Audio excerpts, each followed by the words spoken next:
Hello, ladies and gentlemen, and welcome back to the Long Voyage, episode 8. I think it is. That sounds about right. Yeah, yep. We are almost all here. Ulva's player might drop in shortly. We hope so, anyway. But the rest of us are certainly. Ah, there she is. Perfect timing. Speak of the devil and she shall appear. Speak indeed. So there she is, literally right on cue. Well, we are back in the mysterious and rather damp land known as Tearglass, and we need a recap. So, Chris, please, if you would. Okay, I'll do my best. What did happen last time? We continued our journey through enemy territory in the lands held by the enemy sword, Liam. And along the way, we eventually, after much sort of many trials and tribulations, we came to a huge expanse of swampy marshlands, which we had to try and navigate as best we could. There was much stumbling, cursing, and horribleness. Getting your boots caught in sinkholes and fetid swamp gases and stench, and it's the bog of eternal stench. Yeah, the boggy shithole. As Geralt of Rivia would put it. But yes, and there was much talking between about this, that, and the other. Many things were discussed about people's personal lives. We woke up surrounded. Well, then there was rain. There was lots of rain. That was something else. It was horrible. We woke up after a night of tumultuous sleep, and it was very foggy. And we had our first ever interaction with the druids, even though we couldn't see them, and it was not a pleasant one because the druids are a special brand of snake fuckingly crazy. Nice one. And wanted blood from us as recompense for us treading upon their sacred ground. Basically, they wanted one of us to lend them a hand, to cut off one of our hands and leave it for them as a sort of grisly trophy. And after much debating, it was something that we weren't. The morality of the situation was discussed so much. I almost felt we delved into Star Trek.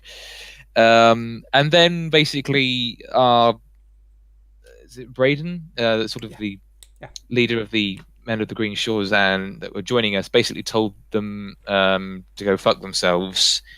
And they withdrew silently. And we nervously carried on our way, hoping that they wouldn't just, ambush us with terrible powers or, send an army of druid zombies after us or something. And we carried on, and eventually we met up with this very strange woman who has the power of Fraudulaker, as I think we would call it. And it's basically what's known as. I'm trying to think, is she an Asari or an Arasari? She's an Asari. She's not trained. She's really a very powerful Asari. Basically, she's what we would probably in traditional fantasy call a hedge witch. Yes, pretty much. And we got talking, and she sent some of us on a psychedelic trip looking at our futures. That was interesting.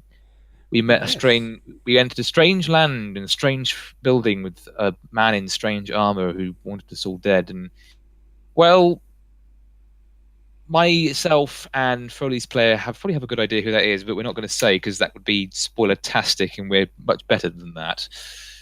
Yes. And then basically in recompense for letting us go about our way and doing this mushroom samba for us, this Asari basically said, please go to where some of these druids you met gather together and have their little sort of heart-to-heart, their get-togethers there where they settle down, where they can discuss things like how best to exsanguinate abominations, that sort of thing. Yeah. And set fire to it if we could. Or otherwise just, deface it. Do the meanie to it, yes. Yes. And of course, this being this being us, doing the meanie to it will probably be massively excessive and very much fun. Probably yes, since you mention it. That was pretty much all I can remember. If there's That anything is else, also pretty much what happened. So okay. you are in fact, all of you, happy band of ne'er-do-wells that you are in fact on your way to this druid hidey hole in order to well, get rid of a pest problem, really, the way that the this half Southlander lady put it. And what a pest indeed. She certainly did not like the druids. I think that I think that much was obvious. No great love lost there. No. And so yeah, what do you guys do? You as I said, you're walking through the swamp. It's wet and and fetid and nasty and stinky and more wet now that we're at it. She had pointed us in the right direction, yes? Yes, she did. She actually not only pointed you in the right direction, but she drew you guys a map. Oh, right. So, well, I can see that I have not unlocked the skill for being stealthy, so I think it would be best to let someone who has lead the way. Hint, hint, Chris. Yes, hint, yes. Nudge. Say no more. Yes, all right. Yes, Sindri will be doing what he's meant to be doing and sort of trained to be doing. He will be going ahead and stealthing, and I'm not sure if it would be navigation or tracking that would most apply to this. In this case, you already have the map, so it's not navigation. It's more a matter of tracking your, to see where any of these, quite frankly, rotten gits are hiding. Mm-hmm. Okay. Is that something you want to roll for, or? What do you have in the skill? How much is the skill? As in what level? Yeah. 14. That's easily enough. You don't need to roll for that. That's. Mm-hmm. I've been investing. Yes, you have, and in this case, it pays off. You don't need to roll. It's easily high enough to do it on, just on your experience, basically. Excellent. And the you get to a what's it called? You do get to a very sinister area, pretty late in the day. You as I said, you follow the directions that she gave you. It is a bit of a trek to get back there, but it's mostly when you do finally get to this area. It's filthy. It's a swamp, so what can you expect? But it's everything seems a little bit gloomier, to be perfectly honest. And you see there are a few sickly trees on little pieces of terra firma sticking out of the swamp, and you realize it when you pass the second of these trees. You realize that oh, all right, you're not the first person they've asked to leave body parts. As you see, there are a couple of fingers and a nose, and then somebody's penis hanging from the from that particular tree. Mm-hmm. All rotten and smelly like? Actually, more like desiccated and wind dried. That's impressive in such a wet area. No, I just have the image of the penis being used as like wind chimes or something, or making a. More think of that it would like be the ball. Think more of it like a wind dried Italian sausage. No, I don't want to. I mean, the fact that you brought it up in the first place is surprising enough. But there you go. Thank you, Ilva. No, I don't want one of them for Christmas. That'd be very bad taste. Oh, come on. So yes, I have to taste it. Rasmus, be quiet. Just no. Don't I speak wonder if unless. there are some dingleberries too much. I have to say, I think that was funny. Um, That was I'll I think I'm legit. That was legit funny. I'll grant you that. But... Okay. So I'm starting to see all this. Not sure where to go with that, really. I mean, how far away is everyone else behind me? Oh, if they you're are all in behind me? you're all in fairly close proximity, but you're up front, obviously. So, maybe let's say 100 meters behind you. Much more Fair than enough. that, and it becomes difficult in all the swamp gases to actually communicate. So I had to say, can they see me at this point? They can faintly see an outline. It's not like it's not like it's covered in this thick fog, but there's definitely a mist. hmm Okay. I'm going to continue to follow both the map and these gruesome waypoints, basically, Yes, until we get to. where you are meant to go. Well, it's obviously not going to be very far. I don't think they'd be decorating too far away from where they're holed up anyway. Well, you obviously you move closer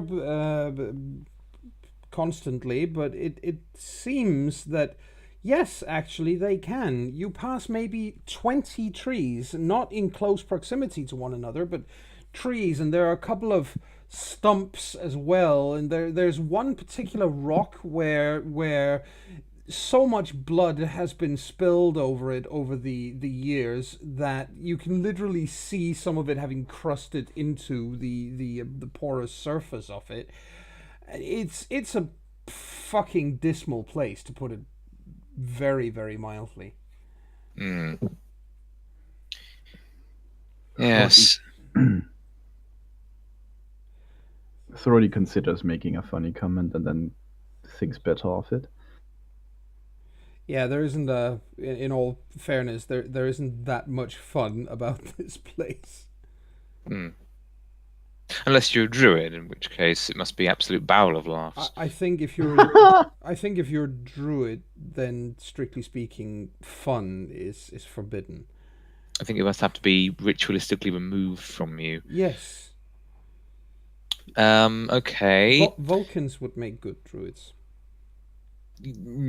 Yes, but Vulcans are Okay, not obsessed. they can't feel any emotion. So, all right. Anyway. No, and they're not obsessed about purging their gaze either. No, they aren't. But anyway, you get finally. Actually, you by this point, the sun has set. The moon has risen instead, but the problem is that without the heat of the sun, the mist doesn't get burned away at all, so it gets a lot thicker. In that case, Sindri will stop and allow everyone to get closer to him before he continues, because otherwise, yeah, you would lose contact with each other. Yes, the one thing that's becoming clear to him is that clearly these sick bastards have not only been doing this for a long time, but clearly a lot of people have been passing through here and have probably very conveniently just accidentally stumbled onto their sacred grounds. That is a possibility, definitely, that it's a matter of them having been there for a very long time. After another probably, well, no, there's no concept of hours and minutes, obviously, but for the sake of argument, out of character at least, you have you walk for maybe another half an hour, and Fair enough. And then you finally you get to a large open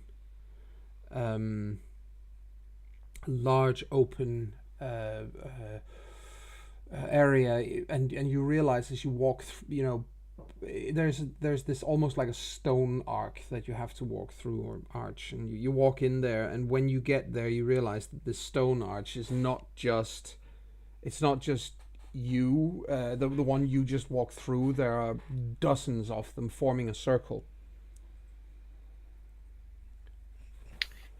Oh, it's like It's a henge. yeah, it's a henge. So yeah, this will be the heart of it then. Yes. And is there I hazard to ask, is there a stone tablet in the center? No, it's empty apart from. I mean, but it's firm ground. You're standing on firm ground at least. That's an improvement Right. from a minute ago or a moment ago, where you were literally walking around in sludge. Mm-hmm. Well, Sindri will patrol around the henge to check for anyone else around before everyone else gets to join him, just in case, because you never know when. I don't know. If maybe druids like to leave one behind to keep watch on things. Possibly. You in any case, you walk around. You check the place. Nobody's there. There's nobody there apart from you guys. That's good. We can set to vandalizing this place in relative peace then. Well, I assume the rest of us join him. And so basically you begin, trying to, as you say, vandalize the place. Yeah, as I asked, I assume the rest of us then join him. Oh, right. Yes, if you want to.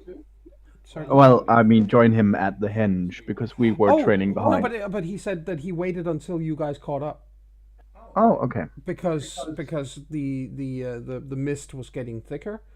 Oh, he also said he would patrol around the henge before we arrived there. Oh, I missed that one. I'm sorry. Brilliant, not hearing anything. It's quite alright. I did warn you guys earlier that I got, for the fifth night in a row, got basically no sleep. So this will happen occasionally over the course of the evening, I'm afraid. We're quite alright. Ladies and gentlemen of the viewing audience, this is a service announcement. This group functions with an insomniac cast of players and a night terror written GM.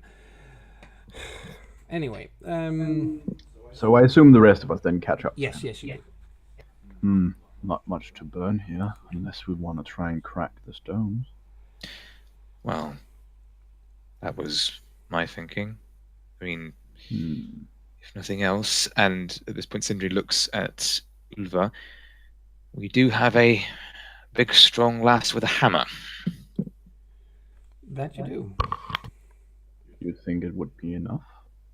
I mean, we could potentially use fire to crack the stones, but it would take a lot of effort and a lot of heat centered around one of them.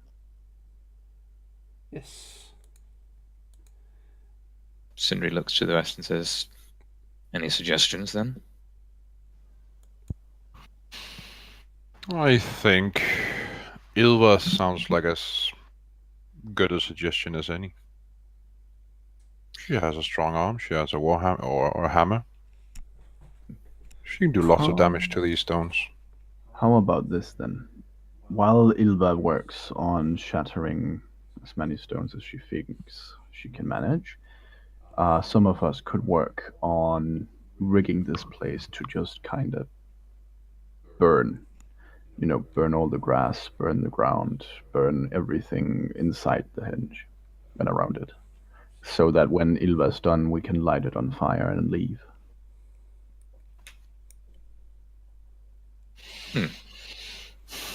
How does that sound? Well, assuming that the fire catches on, I mean, this is exceedingly wet area. Don't worry, that's my job to make sure of. Sure. Well, you guys start the process of wrecking merry havoc. And yes. As you do so,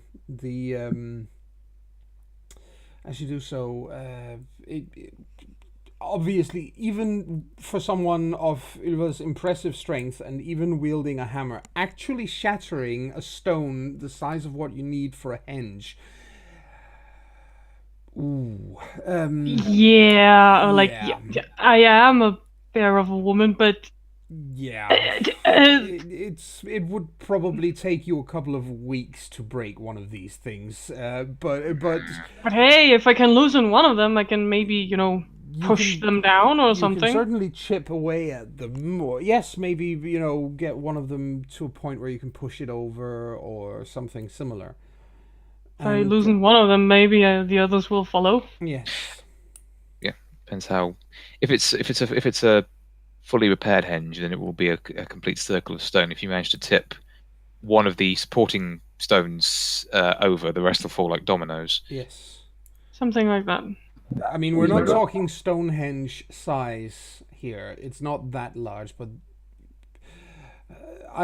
for a comparison, each of these stones would probably weigh in the vicinity of 1.5 tons. Yeah, I don't have lifting strength. I have striking strength. But the in any case, the you do get to work on just generally being, hoodlums and vandals and ruining these nice and completely harmless people's holy site because Harmless? Barbarian invaders and stuff. Oh, do spag off. The after a little while, in any case, and you've managed to get well started on it, dug up some of the ground, and try to arrange for some peats that can burn. Of course, the problem is it isn't actually dry, but still, you make do with what you have, and then you see a very, very old man walking through one of the henge's arches across from where you're standing. Quick, hide! He's old enough that he has to. He's leaned on a staff, and he really would not be able, clearly, to stand without this staff. He's just grizzled and wizened with age. Does he appear particularly druidic? He depends on what you would call druidic. He certainly seems to feel pretty much at home here. Strictly speaking, we never saw any of them. Nope. True. So the question is, do we immediately kill him, or do we engage in conversation with him? I can't converse with him. If that's an out-of-game question, I out-of-game would suggest that we murder him. Yeah, that's true. Yeah, okay. Seeing him come in, Sindri, who's probably not been of much help other than gathering peat and whatnot beforehand, is able to pull out his bow and knock an arrow to aim at this strange old man. Yeah, he looks at he's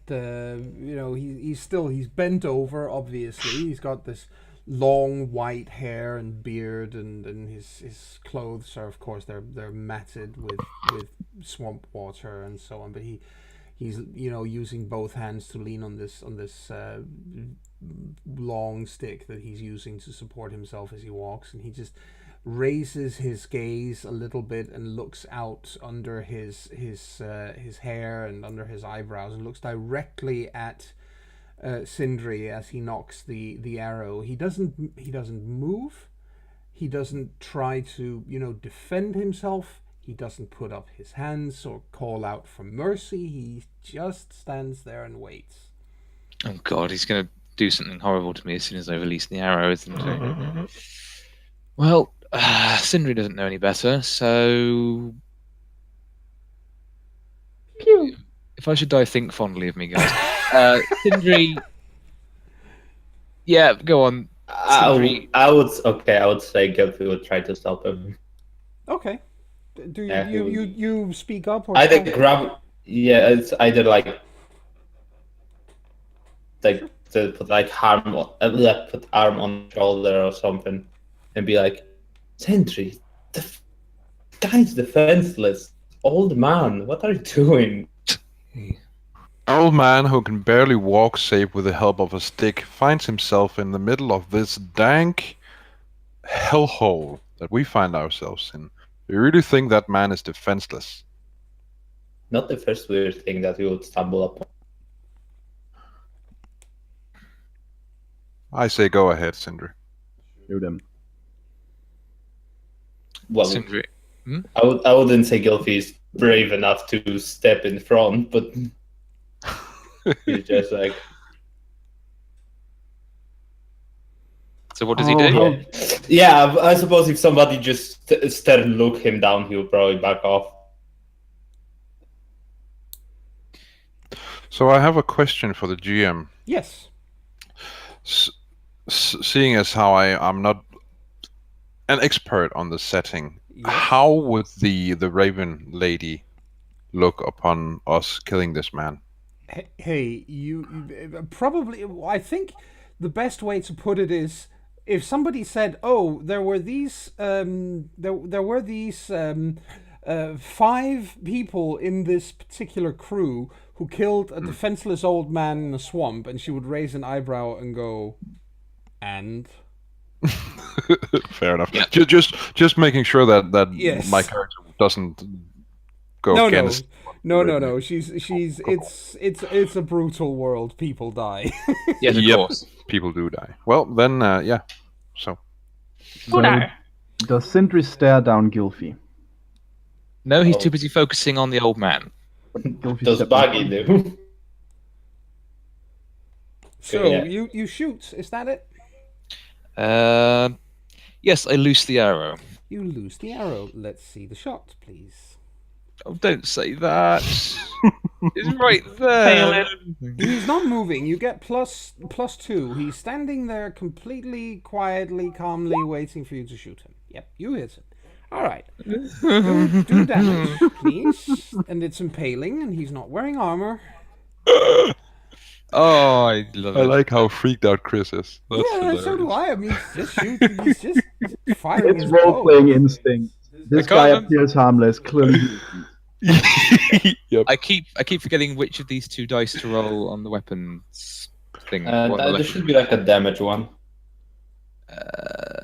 Yes, the one next to type of damage. I'll roll Yeah. that. Eh, That's pathetic. That's Sindri. Guilt trip. Hold on. It says 1d plus 1. That's why it's So, not okay. got the Yeah. type of die. What Oh. type of die is it? The 1d6. Yeah, it's 1d6 plus 1. Well, then that's why it's 1. I've rolled it wrong, ladies and Yes, gentlemen. yes. You need to type Please, it all out. please roll 1d6. another one. I shall try again. Yes. Please roll another one. Okay. That's a bit better. That's That's a better, bit and that's 6 points of damage because again it's impaling, and he's not wearing armor, so it all strikes. Oh, dear. And Okay. it hits him squarely in the chest, and he, of course, he lets out. He is an old man. He lets out a and takes a step backwards because suddenly he's got about 2.5 feet of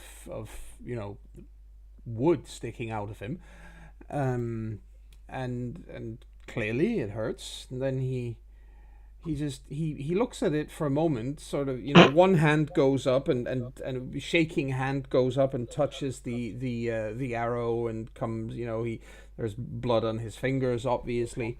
And then he coughs one more time and a little bit of blood spills over his lips, and then he falls over on the ground.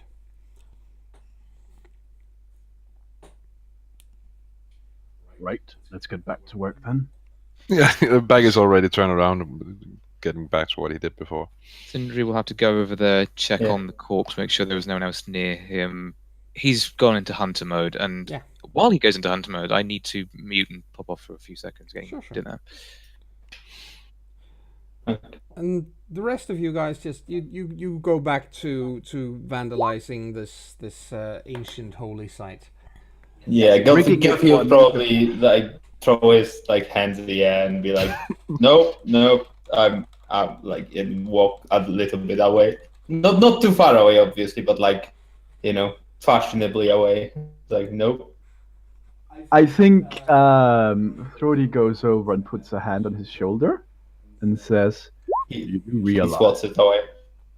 still, you do realize that if this had been a house with people in it, we would still have burned it down, right?" Sure. I think Thrody goes over and puts a hand on his shoulder and says, "You do realize that if this had been a house with people in it, we would still have burned it down, right?" Sure. Still, you do realize that if this had been a house with people in it, we would still have burned it down, right? Like he swats the hand away. It's like I thought we were better at this. Like defacing places is one thing, but killing innocent old men, that's not a warrior thing to do. For all you know, he's the one who demanded we cut the hand of one of our allies, leaving him to bleed to death. Still, he was just an old man. He could barely walk. What kind of warrior's honor is there? And he could have been a very powerful mage. Yes, he could have been a drogger in a skirt. No, that's nice. I like that. We are at war, Gilfy. It never hurts to be too careful. Yes, we are definitely at war with the old men in the forest. Good. Then you know. Gilfy is more just old like, men, kill them. Right. He just turns away and walks a little bit further. And so. I need everybody to roll me a perception, and it's hearing. Hey, I have acute senses on hearing. I don't know what that means, though. I think you get like +1 on the hearing test. For every point you have in acute senses hearing, you get an extra point. If you look at the front page of your character sheet, yeah, there should be perception stats under your other stats. Yeah. And there should be an option to roll from there. Yeah, and you can put the +1 in the mod column, so it would actually not change the point value.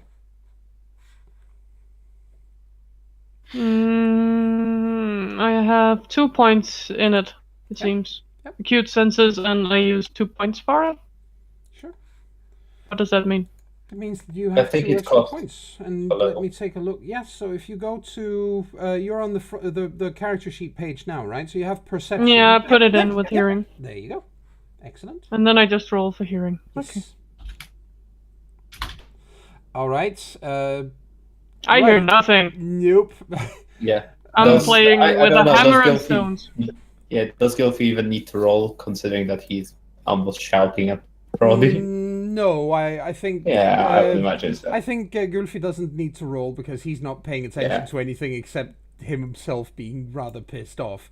But Frothy and Baggy, respectively, you both hear... It's quite distant. But you are both certain, and Baggy in particular, because that's actually a critical success, you are completely sure, and you can even tell in what direction. It's from not exactly behind where the old man came in, but it's in that general direction. You can hear the sound of a horse neighing. Ish. Uh-oh. Ish. Ish. I like Because the ish part. That no horse should really sound quite like that. It sounds like it's neighing a little bit too slowly. Oh dear.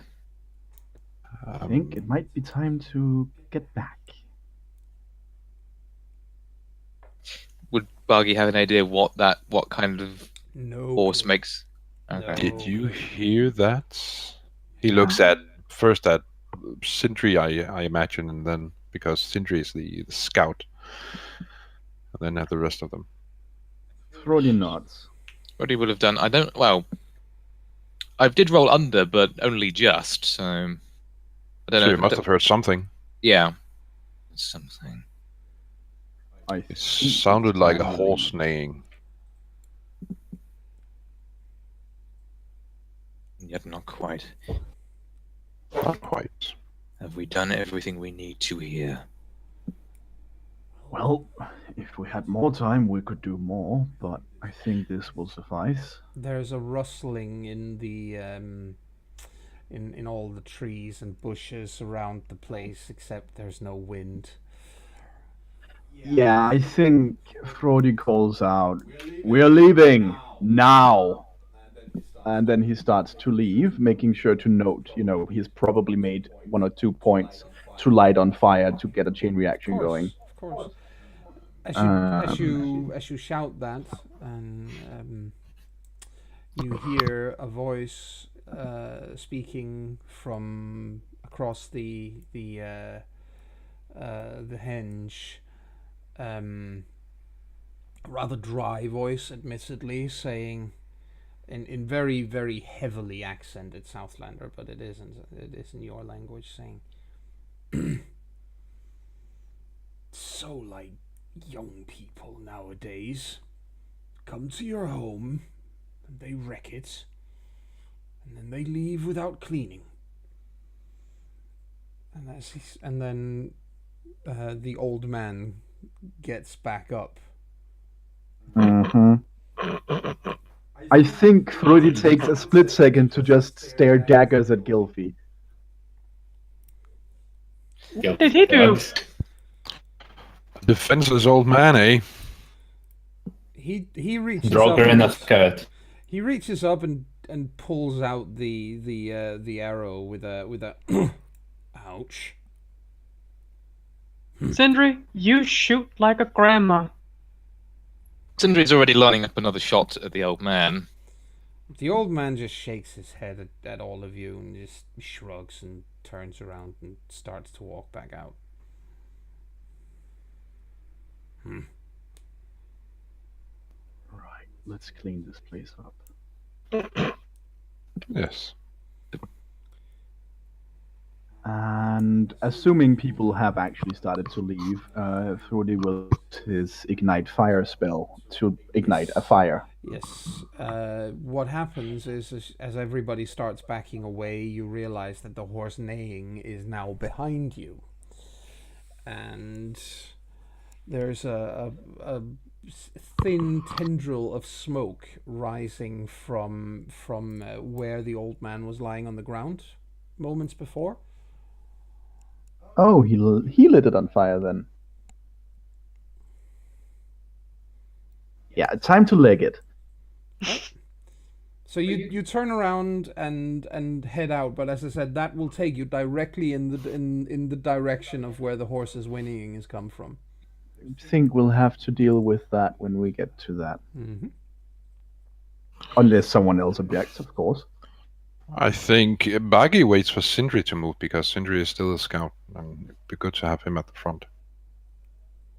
The mists are really, they've gotten really heavy by now, and as you guys start to move, you realize that it no longer smells like fetid swamp gases and rotten water and so on, what you would normally expect in a swamp. Now it smells like smoke. Everyone needs to stay together.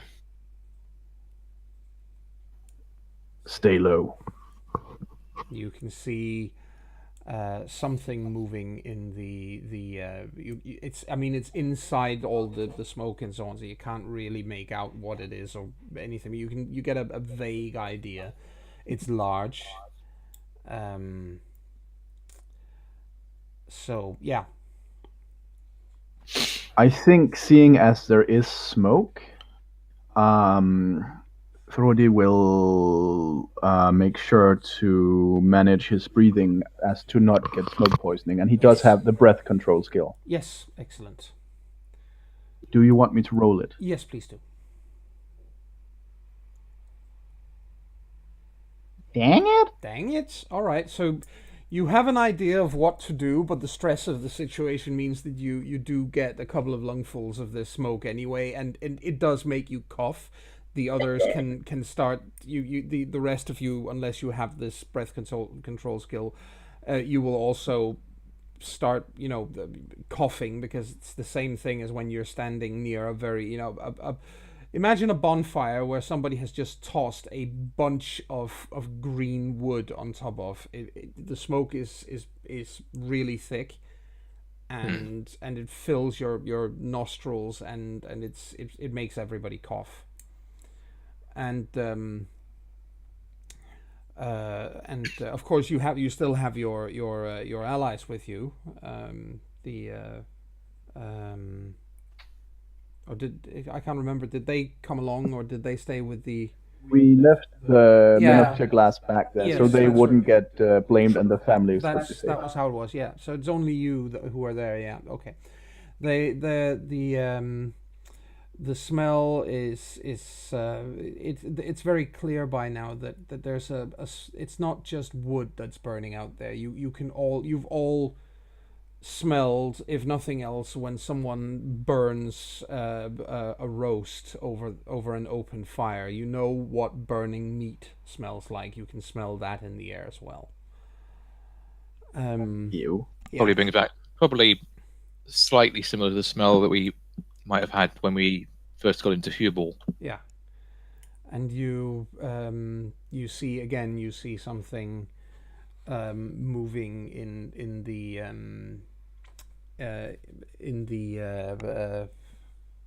smoke, and you hear a very large or very loud, a very loud hissing sound.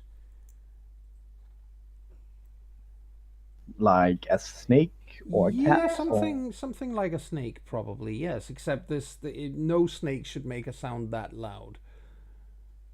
I think in case he hadn't already, Frody will definitely have drawn his weapon and shield. Yeah. The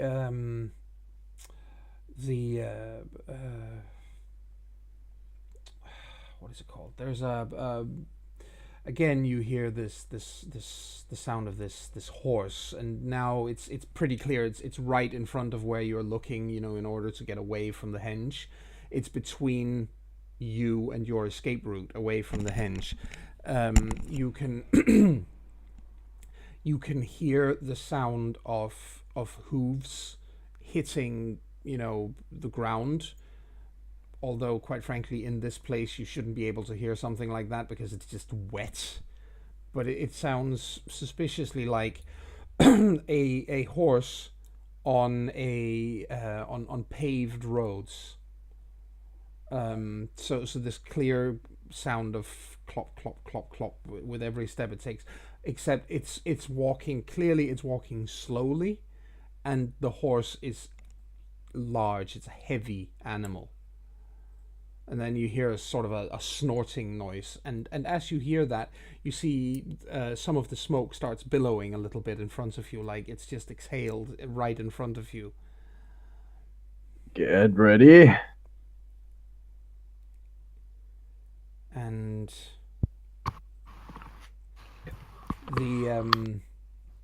then the horse stops moving. You can hear somebody rustling with the what is it called, saddle and the reins. The reins and so on. The slight clink of metallic buckles and so on as somebody gets off. You can hear all of it like extremely clearly. And then out of the smoke comes, or through the smoke, you can see a humanoid form moving towards you, except there's something slightly wrong with it. You can't really tell at first what it is. But then when it comes out of the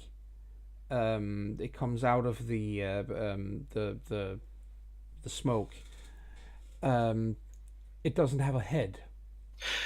It's a Dullahan. Yes, it is.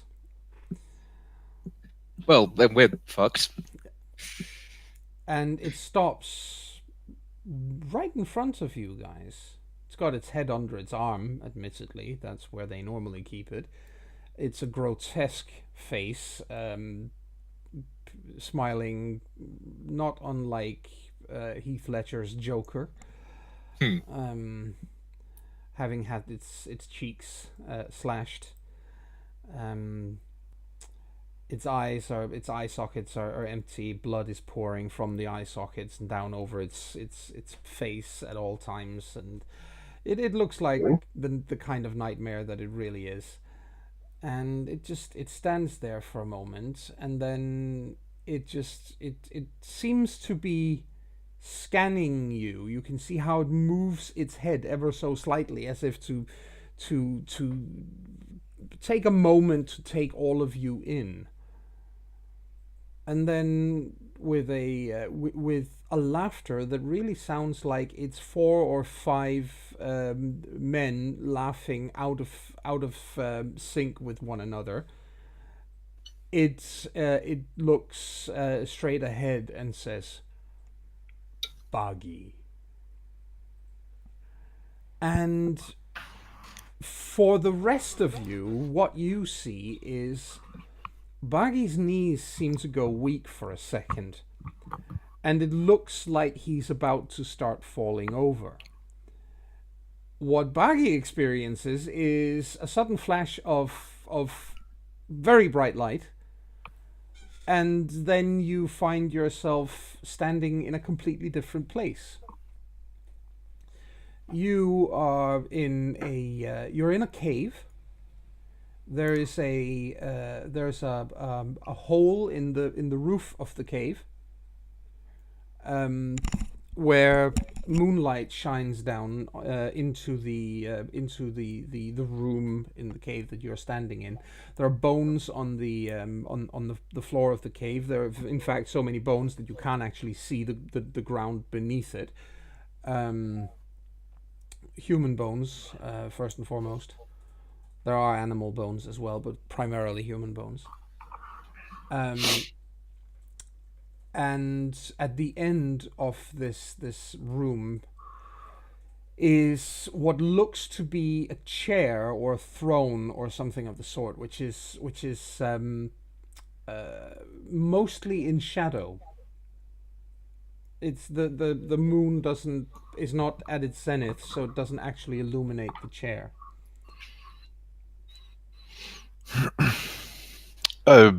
Is anyone sitting in the chair? Or is it empty? There is somebody sitting in the chair, yes. You can see this person's feet. Those are at least illuminated, but that's all.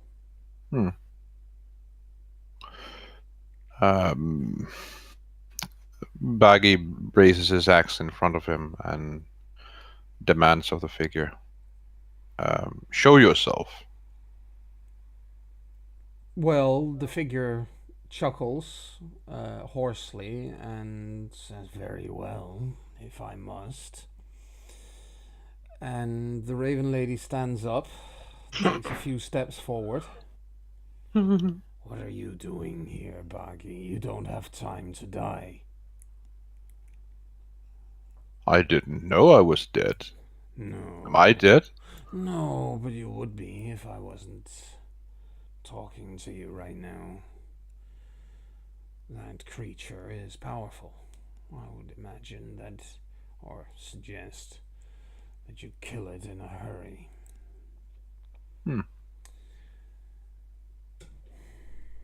Now, Well, I certainly appreciate your talkative nature then. oh, that's not something I hear very often. No. So, my question to you is, I have already had the pleasure of conversing with your friends one at a time, but I do want to ask you as well. Where are you going from here? I'm not talking about whatever mission you're on now. I'm not talking even about the ship. I'm talking about you. Baggy ponders this question for a moment and then says, well, I don't know what the end goal is, but I do know that one of the steps on this road is vengeance.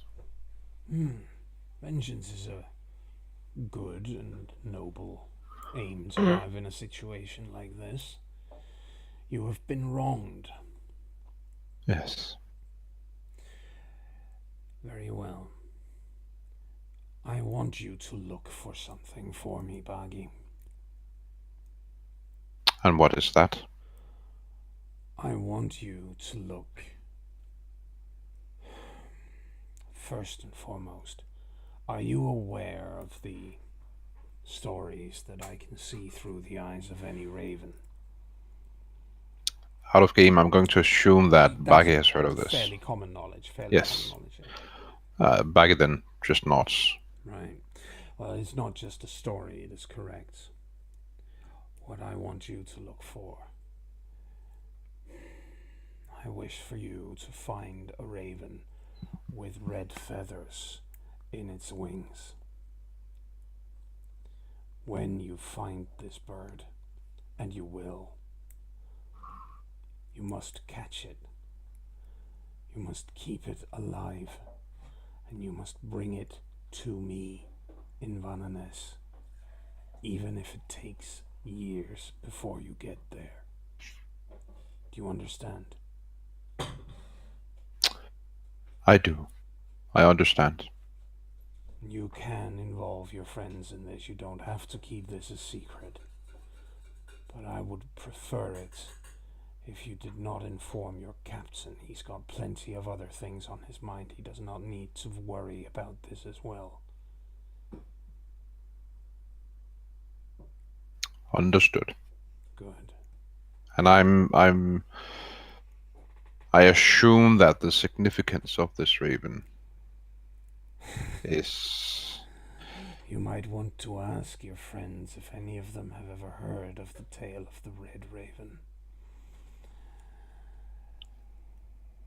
I think you might be surprised. I shall do so. Very well, then let's... Sounds like a good story. It is. Incomplete so far, but that's why I need the bird. Anyway, I assume that you have a monster to kill. Yes. Very well, she says, and takes a step or two back and sits back down on this chair, if you would.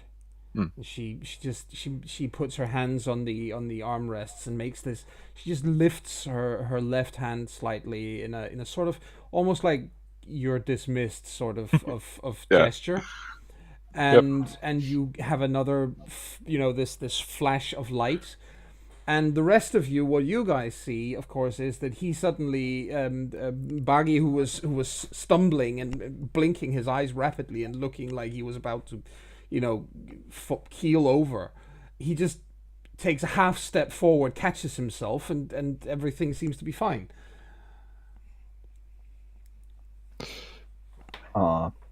Okay, time for bookkeeping. Okay. And Yes, I failed my self-control. I need to talk to. I feel very much urged to talk to the creature. Excellent. All right. Meanwhile, Yes, I think... Oh, sorry, go ahead. Sorry. Yeah, it's just basically while everybody's standing, kind of, he's pointing at Baggy and be like, he would be like, Gelfie would actually start walking a bit forward and like,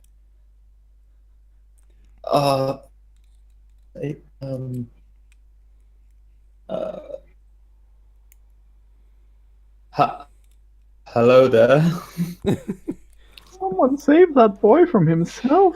I sort of imagine that's what Baggy's doing, because on the moment he wakes up again, he charges the thing.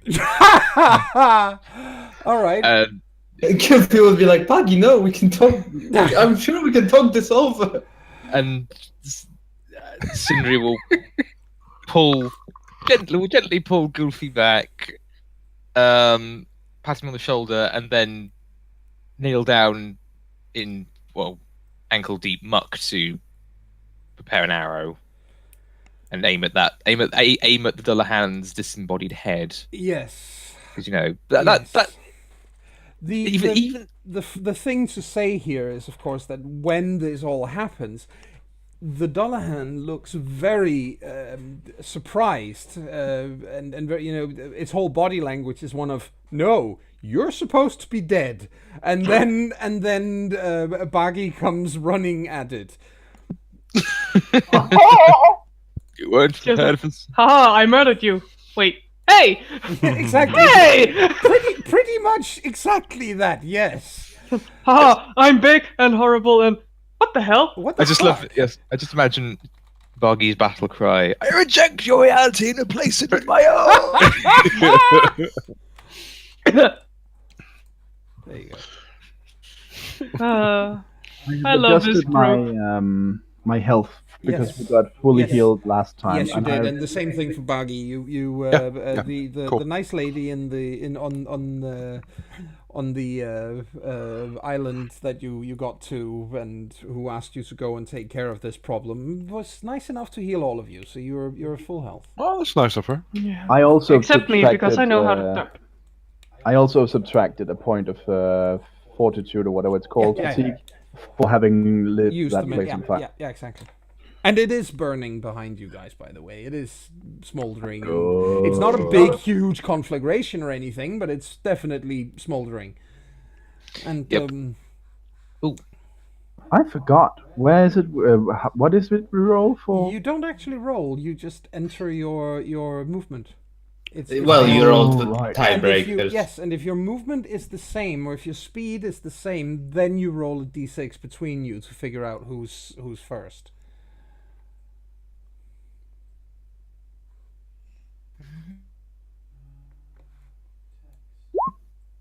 Well, guilty.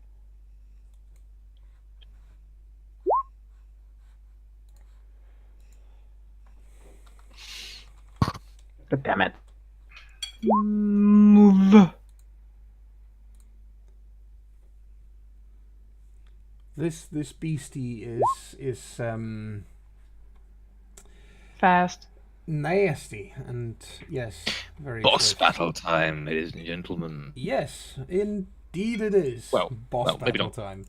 right Okay, let's now, try and make your writing a little bit larger, guys, because holy smokes, that's small. Okay. I use size 32. Yeah, I'll just. There you go. Oh, what the hell? Where did the? Did you press enter? Because There then you it go, yes. makes a line break. Yes, there we go. And buggies down there. Let's see. Let's put the dollar hand at the top because, quite frankly, yes. Okay, we need Ulva to roll a single d6 to see what her tiebreaker roll is. Okay, so it's Buggy, and then Ylva, and then Frothy, and then. Makes sense. No, actually, it's Sindri first, yes. And How the then- hell has that thing got a speed of 7? That's just Yes. Because he bought it up with XP. Because it's a GMPC. yes. Because- Oh, don't say that. You'll be killed. You'll actually be that's- killed. That is the worst thing you can say to me. Yep, that's the TPK. Stop playing with fire. Them's It's like- fighting it- words, that is. Them is definitely fighting words. It's like second strike after the horns on the Viking helmet. Oh, The second strike too. yes. I live on the edge. Maybe we should. Oh my. Maybe we should. Seeing as it's just gone 8 o'clock. Well, 8 o'clock for Yes, me. we shall have a short break, and then we shall be back with the next hour of this wonderful misadventure. Amalgamation. Yes. Okay. I will. We will be right back, ladies and gentlemen. Don't go anywhere.